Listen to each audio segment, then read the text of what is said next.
گڈی گڈی ہو جائیں، آپ اپنی سیاسی قبریں بنا رہے ہیں۔ اور واقعی آپ دیکھ لیں، اول تو ان کو پی ٹی آئی کا ٹکٹ نہیں ملے گا اگر عمران خان باہر آتے ہیں، الیکشن لڑتے ہیں، یہ جو بھی پھر رہے ہیں نا، اول تو ان کو ٹکٹ نہیں ملے گا، اگر ٹکٹ مل بھی گیا تو ان کی حالت جو ہے وہ پرویز خٹک یا محمود خان جیسی ہوگی۔ تو خان صاحب نے ان کو بر وقت جو ہے نا وہ خبردار کر دیا ہے کہ وہ حقیقی اپوزیشن کا کردار ادا کریں۔ آج کل وکلا میں آپ بڑی گہما گہمی دیکھ رہے ہوں گے، آپ کو یاد ہوگا لانگ مارچ افتخار چودھری والا، اس لانگ مارچ میں نے ڈنڈے کھائے تھے، آنسو گیس کھائی تھی، افتخار چودھری بحال ہو گئے تھے، مشرف کی کمر ٹوٹ گئی تھی، بعد میں پتہ چلا تھا کہ اس کے پیچھے جنرل اشفاق پرویز کیانی تھے، D G I S I, کیونکہ ان کے بغیر کوئی تحریک نہیں چلتی۔ حالات وہی لگ رہے ہیں، ایک ریٹائرمنٹ ہونی ہے اکتوبر میں D G I S I کی،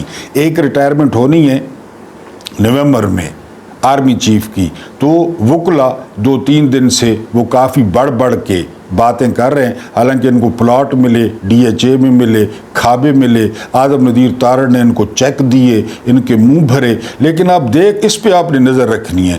وکلا اگر متحرک ہو جاتے ہیں تو آپ نے ذہن میں رکھنا ہے کہ یہ کھیل جو ہے نا ہر مشرف کے لیے ایک کیانی ہے، بس اتنی ساری کہانی ہے۔ تو آپ نے نظر رکھنی ہے کہ یہ اگر تحریک بڑھتی ہے، بھڑکتی ہے، تو پھر آپ نے سمجھ جانا ہے اور تھوڑے کہے کو زیادہ جانے۔ اس کے بعد سعودی عرب کے ساتھ ایک معاہدہ ہوا ہے کہ کسی بھی ملک پہ جو حملہ ہے وہ دوسرے ملک پہ تصور کیا جائے گا۔ یہ ضیاء سے، مشرف سے، یعنی ہر دور میں ہم نے جو ہے نا ویسے بھی ذمہ داری لی ہوئی ہے کہ مکہ اور مدینہ کی جو حفاظت ہے وہ ہماری ذمہ داری ہے، وہ مذہبی ذمہ داری بھی ہے، شرعی بھی ہے، اخلاقی بھی ہے، لیکن اب بہت زیادہ پروٹوکول دیا گیا ہے جو ہے نا وہ شہباز شریف کو، اور بہت ان کی یو بھگت کی گئی ہے، فیلڈ مارشل بھی ساتھ تھے۔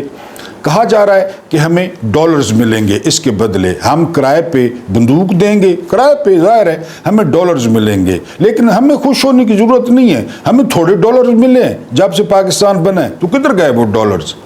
یعنی ہم نے فیفا ورلڈ کپ کی سیکیورٹی ہمارے ذمہ تھی جو قطر میں ہوا، اور کہا جاتا ہے کہ کروڑوں ڈالر ملے قطر سے، کدھر گئے وہ؟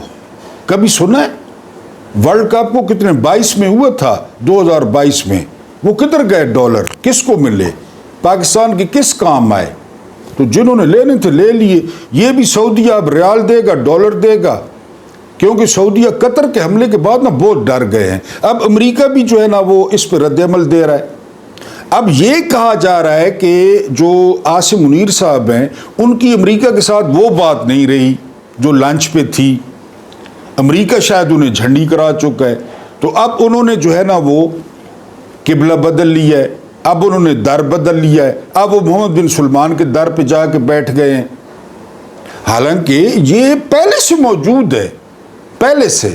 اب بہت بڑا معاہدہ ہوا ہے کہ اگر سعودیہ پہ حملہ ہوتا ہے تو پاکستان اس کا دفاع کرے گا، لیکن سوال یہ پیدا ہوتا ہے خدا نخواستہ کہ سعودی جو ہے نا کسی پہ حملہ کر دیں، جس طرح یمن پہ کیا تھا، نواز شریف کا دور تھا، راحل شریف چیف تھے، تو پارلیمنٹ نے کہا تھا کہ ہم تو ایسا نہیں بنتے اور بننا بھی نہیں چاہیے اگر سعودیہ اس کو غلط استعمال کرتا ہے۔ ہاں، سعودیہ کی جو حفاظت ہے اور خاص کر حرمین کی جو حفاظت ہے وہ ہمارے 25 کروڑ لوگ وہ اپنی گردن کا خون دے دیں، وہ بھی کام ہے، دینا چاہیے مکہ اور مدینہ کے لیے۔